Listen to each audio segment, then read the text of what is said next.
Ever walked into a room and felt the air shift without saying a word? It's not your imagination. It's your frequency speaking before your voice. Something in you radiates, moves. The unseen rearranges the silence, and the space listens even when no one understands why. There's a kind of presence that doesn't need to shout. It hums. It trembles through the floorboards. It softens the sharpness of walls.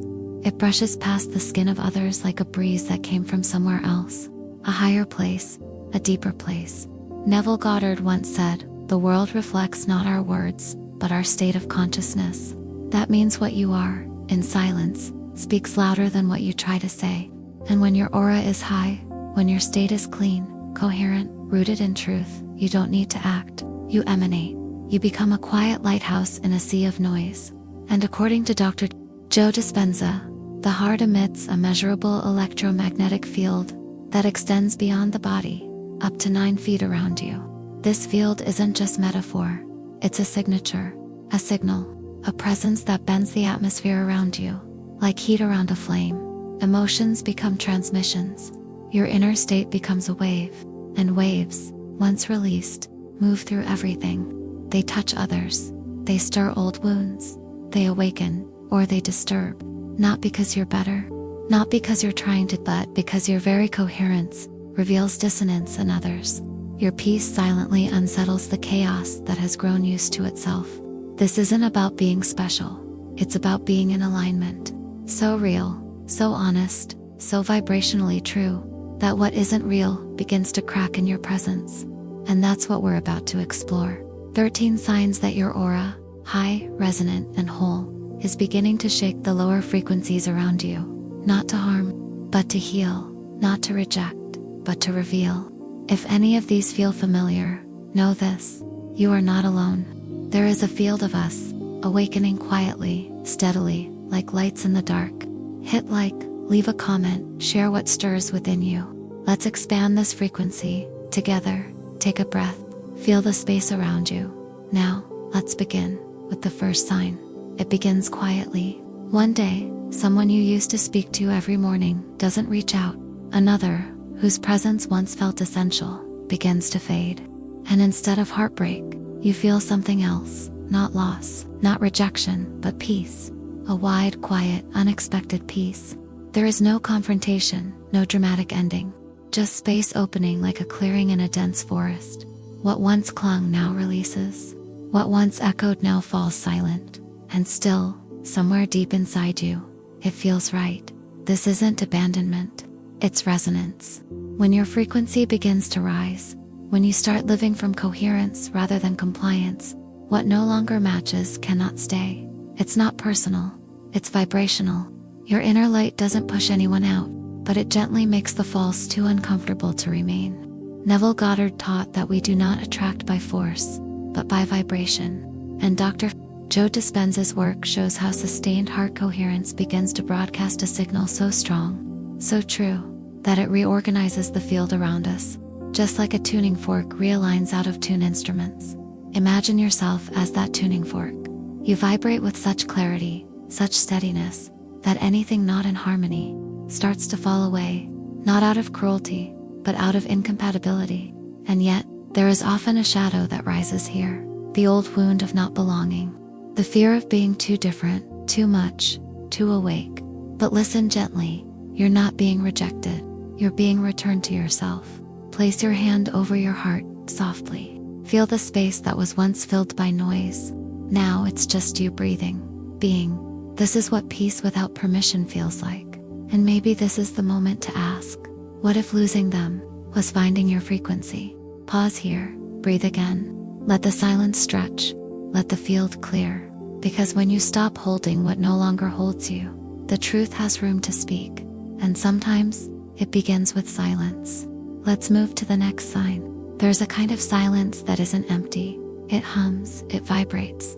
It reaches into places words can't touch. And when you carry this silence, not as avoidance, but as embodiment, something strange begins to happen. The room gets louder, not with your voice, but with the discomfort of others. Their need for noise, for validation, for reaction, rises like smoke seeking oxygen. You don't join the complaint, You don't match the sarcasm. You don't rush to agree with the urgency, the judgment, the pain disguised as gossip. And in that absence, your absence, the mirror cracks. Dr. Joe Dispenza explains how the brain is wired for emotional mirroring. When you don't reflect back fear, chaos, or discontent, the other nervous system doesn't find a match. And instead, it finds itself raw, unmasked, exposed. Neville Goddard whispered this truth long ago. You manifest not by what you say, but by what you refuse to react to. When you hold your field centered, calm, unshaken, you become a still pond. And in your stillness, people see their own turbulence. Not everyone is ready for that reflection. And so, you might notice it in their eyes. A flinch, a forced smile, a sudden change in tone. You didn't say anything, but everything shifted. There is power in restraint. There is clarity in not engaging, not to control, not to appear better, but because you are beginning to see that your energy is not a tool to be traded, but a presence to be honored. Feel your breath here, not just in your lungs, but around your body, as if your skin has become a boundary of light. That boundary speaks. It says, I no longer absorb what is not mine. And when that happens, some will thank you in silence. Others will resist you in confusion, but all will feel something. Not because you raised your voice, but because your silence held a frequency their chaos could no longer avoid. Pause here. Not everything must be explained. Some truths, like yours, are meant to be felt. Let us now move deeper still into the third sign. There are moments that feel unexplainable. A phone freezing mid-call, a screen flickering for no reason, lights dimming when you enter a room. At first it seems random, then it begins to follow a pattern. A rhythm connected not to machines, but to your state of being.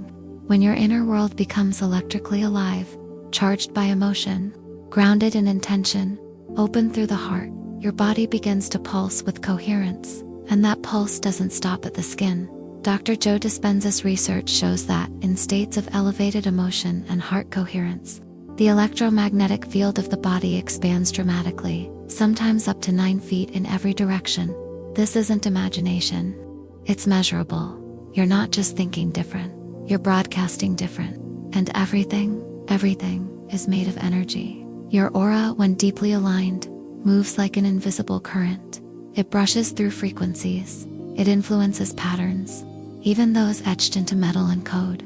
There have been moments, a sudden spike of emotion during meditation, a wave of gratitude so deep it trembled your chest, where devices simply stopped working, not out of malfunction, but misalignment, as if their systems, built on linearity, couldn't quite hold your nonlinear presence. It's not magic, it's resonance. Your field, in its coherence, begins to interfere with anything not attuned to it.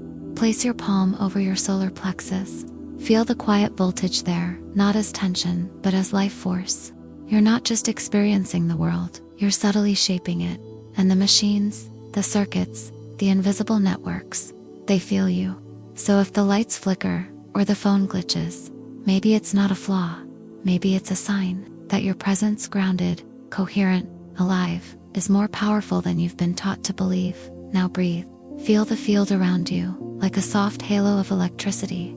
And as we move to the next sign, carry this truth. You are more than biology, you are frequency in motion. There was a time when crowds were just noise, background, activity, life happening around you. But now, it's different. You walk into a store, a cafe, a hallway, and the air feels thick, not physically, but energetically, like a storm of unspoken emotions humming just beneath the surface of things. It's not that you've become fragile, you've become sensitive. And there is a sacred difference. As your frequency rises, your field becomes more attuned, not louder, but finer. Your nervous system listens not just to sound, but to intention, not just to words, but to vibration. Every hurried movement, every glance filled with tension, every undercurrent of anxiety in the room, you feel it, not as information, but as sensation. You leave the mall with a pounding heart. You enter a waiting room and feel suddenly tired.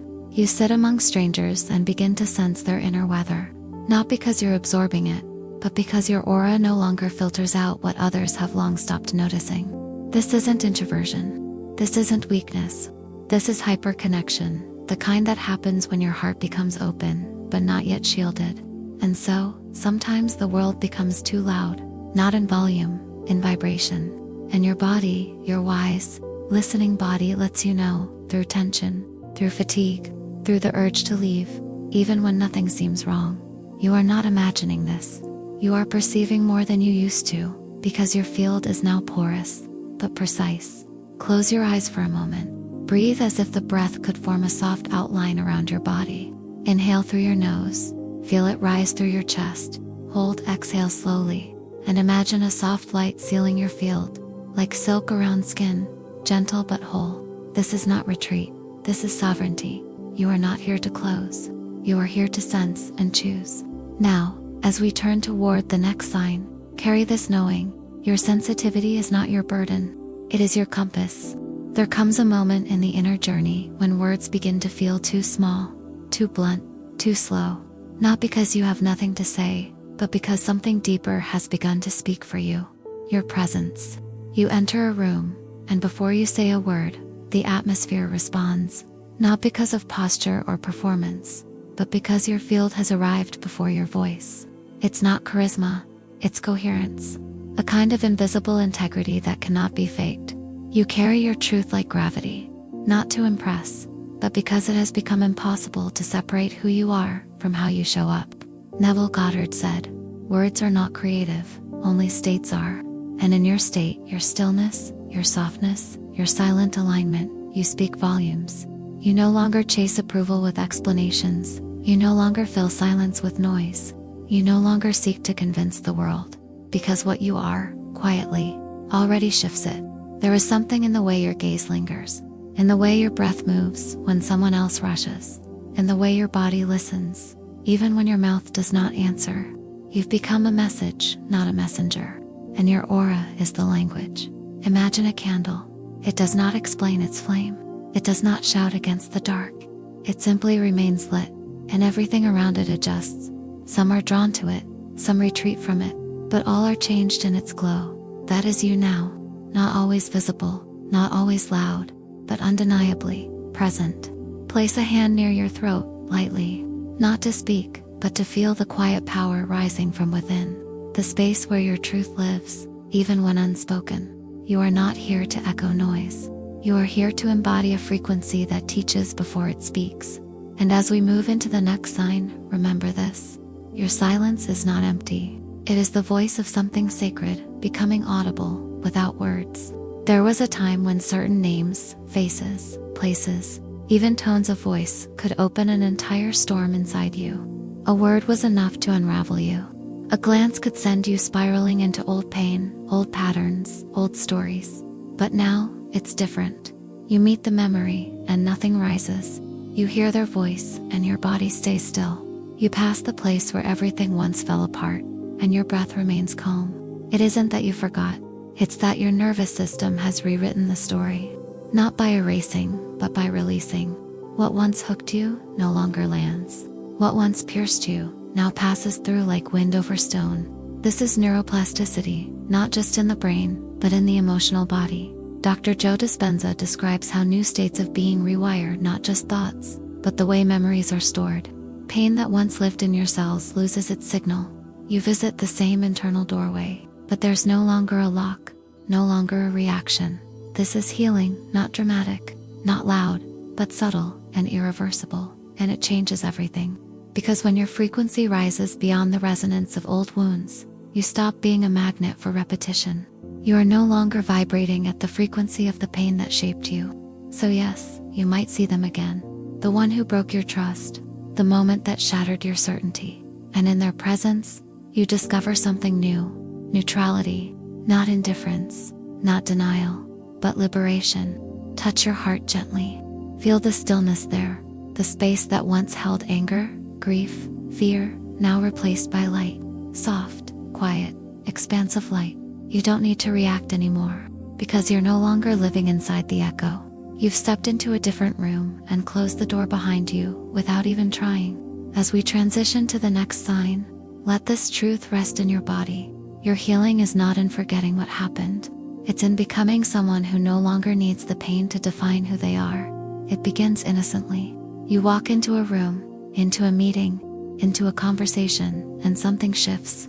Not because you raised your voice, not because you challenged anyone, but because your presence no longer fits the script. You're not following the emotional choreography. You're not mirroring the roles others still wear like second skin. You've stopped playing the part, and without knowing it, you've become a catalyst. The field around you is steady, and that steadiness becomes a mirror no one asks to see. You sit in silence, and the mask across from you begins to tremble. You speak with clarity, and the unspoken contracts start to crumble. You say no, gently, and systems built on compliance begin to fracture. Not everyone will thank you for this. Some will label you as distant, cold, difficult, but what they're really feeling is the discomfort of truth brushing against illusion. Greg Braden speaks of the coherent field, how a single heart in alignment has more influence than a crowd in conflict.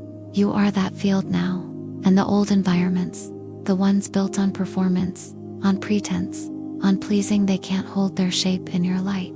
You become, without meaning to, the tremor before the quake, the lightning that arrives before the sky splits open, the silent invitation for others to wake or to leave.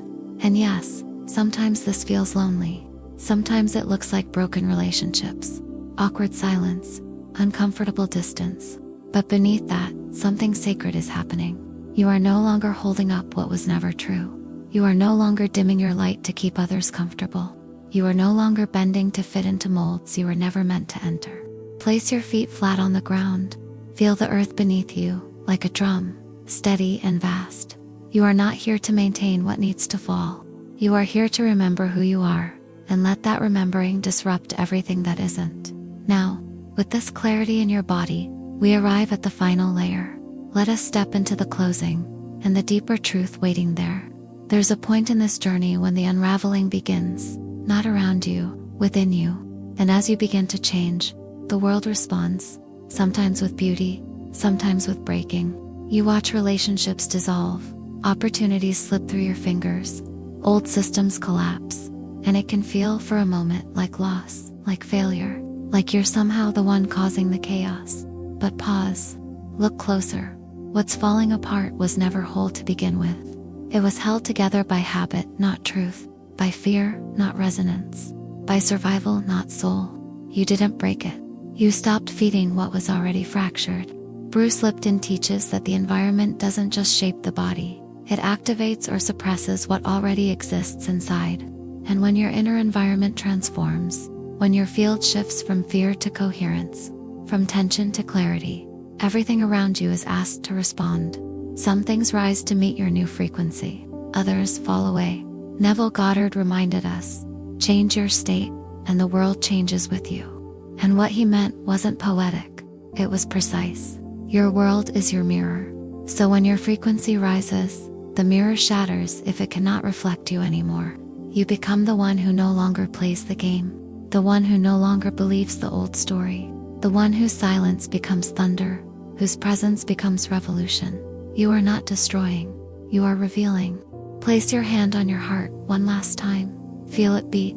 Feel the rhythm of something ancient and soft and strong. This is what alignment sounds like. It is not always gentle, but it is always true.